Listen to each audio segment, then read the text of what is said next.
I never thought much about the way Jake positioned his rowing machine until the day he told me the truth. We'd been workout partners for 6 months, meeting at the university gym 3 times a week at 6 in the morning when most students were still asleep. The rowing section was always empty at that hour, just the 2 of us in that corner by the tall windows overlooking the misty campus grounds. Most people set up their machines side by side, both facing the same direction, watching the morning light creep across the athletic fields. But from day one, Jake insisted on facing me. He'd drag his machine around, line it up directly opposite mine, and when I asked why, he just shrugged and said he'd like to watch my form, make sure I was doing it right. At first, I bought it. Jake was a senior, I was a sophomore. He'd been rowing since high school, competed at regionals, knew all the technical details about the catch and the drive and the recovery. I was grateful for the attention, honestly. I'd joined the gym to get in shape, maybe build some confidence, and having someone like Jake take an interest in helping me felt validating. He had this easy confidence about him, dark hair always slightly messy, these intense green eyes that seemed to notice everything. When he corrected my posture or told me to engage my core more, I listened. I wanted to impress him, wanted him to see me as someone worth his time. The thing is, I started noticing things too. The way his gaze would linger just a beat too long. How he'd bite his lower lip when I'd really pushed through a hard interval, my muscles straining, sweat dripping down my neck. Sometimes I'd catch him staring not at my form, but at my face, and when our eyes met, he'd quickly look away, this slight flush creeping up his neck. I told myself I was imagining it. Guys don't look at other guys like that, right? Especially not guys like Jake, who seemed to have everything figured out, who dated a girl named Sarah from his economics class, whose picture I'd seen on his phone screen once. But then there were the moments that didn't fit that narrative, the way he'd find excuses to touch me, adjusting my grip on the handle, his fingers warm against mine. How he always offered me his water bottle when I forgot mine, and I'd drink from it without thinking, my lips where his had been moments before. The time he texted me at midnight just to share a song he thought I'd like, some indie track about longing and unspoken words. I listened to it on repeat that whole night, lying in my narrow dorm bed, wondering what he meant by it, if he meant anything at all. Winter semester was brutal. The mornings got darker, colder. Sometimes I wanted to skip our sessions, stay buried under my blankets, but I never did, because those early morning hours with Jake had become the part of my day I looked forward to most. We'd talk between sets, about everything and nothing. He told me about his childhood in Vermont, how he'd felt out of place in his small town, how coming to university had felt like finally breathing. I told him about my family, how my parents had expectations I wasn't sure I could meet, how sometimes I felt like I was performing a version of myself rather than actually living. He listened in a way most people don't, like he understood something I wasn't quite saying. One morning in February, the gym was even emptier than usual. A snowstorm had hit overnight, and classes were canceled. I almost didn't go, but I knew Jake would be there. He was always there. When I arrived, he was already on his machine, but he wasn't rowing. He was just sitting there, staring out the window at the white landscape, this distant expression on his face. I sat up across from him like always, and when he finally looked at me, something in his eyes was different, raw, vulnerable. We rowed in silence for the first 20 minutes. Usually we'd chat, joke around, but that morning the quiet felt heavy, charged with something unspoken. I could feel the tension in my shoulders, in the way my breath came shorter than usual, and it wasn't from the exercise. Every time I looked up, he was watching me, and he wasn't even trying to hide it anymore. His gaze was intense, searching, like he was trying to tell me something without words. Finally, I couldn't take it anymore. I stopped mid-stroke, let the handle snap back. "Jake," I said, my voice sounding too loud in the empty space, "why do you really set up facing me?" He stopped too. For a long moment, he just sat there, hands gripping the handle so tight his knuckles went white. Then he let out this shaky breath and looked right at me. "You know why?" he said quietly. My heart was hammering. "Tell me anyway." He ran a hand through his hair, that nervous gesture I'd seen 100 times but never understood until now. "Because I can't not look at you," he said. "Because watching you has become my favorite part of every day. Because your form is perfect, yeah, but that's not why I watch.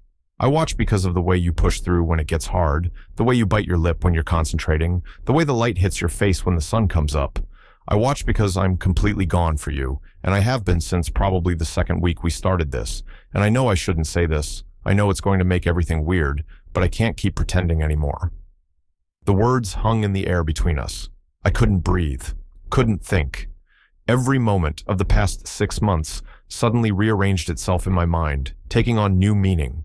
All those lingering looks, those touches, the midnight texts, they weren't in my imagination. They were real. He felt it too. Sarah, I managed to say, because my brain was grasping for anything solid, any reason to make this not be happening. We broke up, he said. 3 weeks ago. She knew. She said I talked about you too much, looked at you in a way I never looked at her. She was right. He laughed, but it sounded pained. I'm sorry. I shouldn't have dumped this on you. You probably think I'm crazy. We can forget I said anything. I can find a different time to work out. You don't have to. Jake, I cut him off. My voice was shaking. I don't want you to find a different time. He went still. What? I thought I was losing my mind, I said, noticing the way you looked at me, wanting you to look at me. I kept telling myself I was reading into things, that guys like you don't feel that way about guys like me.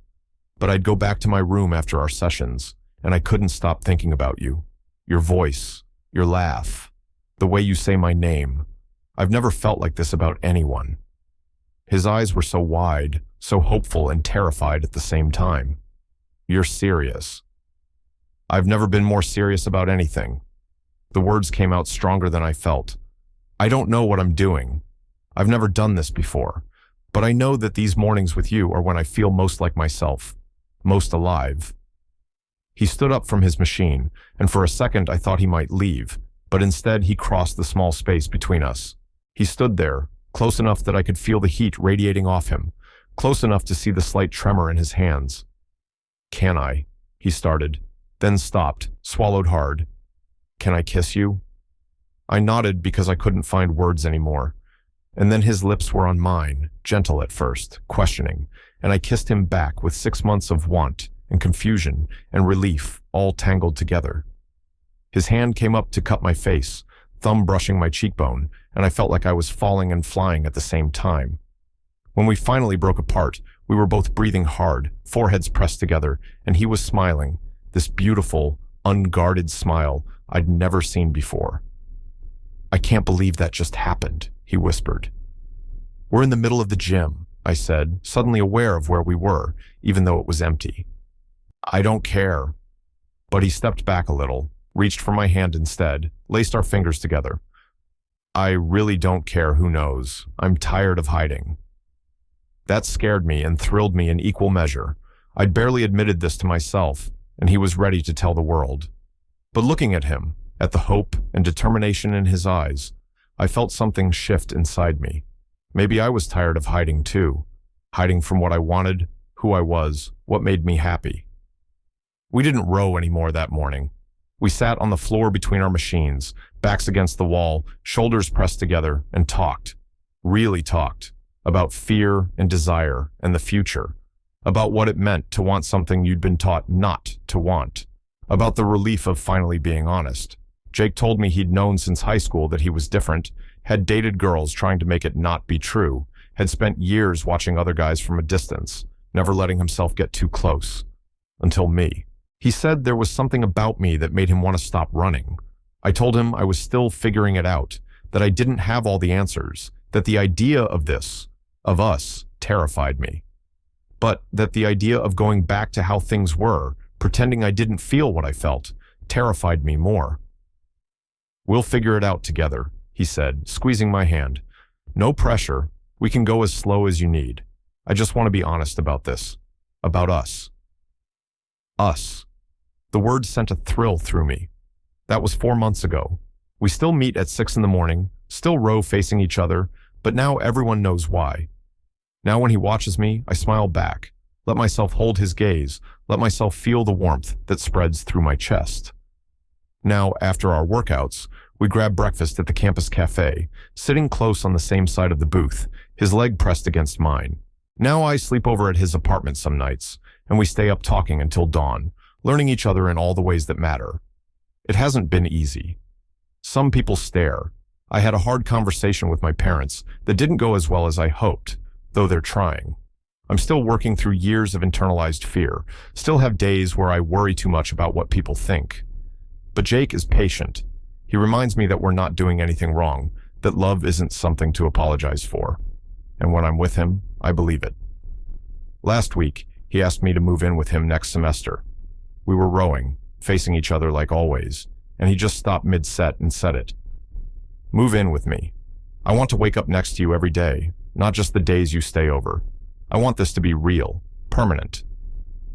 And I said yes without hesitation, because somewhere along the way, this stopped being scary and started being the most right thing in my life. People ask me sometimes how I knew, how I figured out I was into guys. The truth is, I didn't figure it out in some grand realization. I figured it out in small moments, in the way my heart raced when Jake looked at me, in the way his smile could change my entire day, in the way kissing him felt like coming home to a place I didn't know I'd been searching for. I figured it out because he had the courage to face me, to be honest about what he felt, and that gave me permission to be honest too. Sometimes I think about that February morning, how close we came to never saying anything, to just keeping it buried and unspoken. How different my life would be if he hadn't been brave enough to tell the truth. It makes me grateful for every morning since, for every moment we've chosen honesty over fear. Because the truth is, love is always worth the risk. Being seen, really seen, by someone who chooses you anyway, that's worth everything. So yeah, my rowing partner always faced me. Said he liked to watch my form. And he wasn't wrong, he was watching my form. He was also falling in love with me, stroke by stroke, morning by morning, until neither of us could pretend anymore. And I'm so grateful he never looked away. Total char count, 11,897.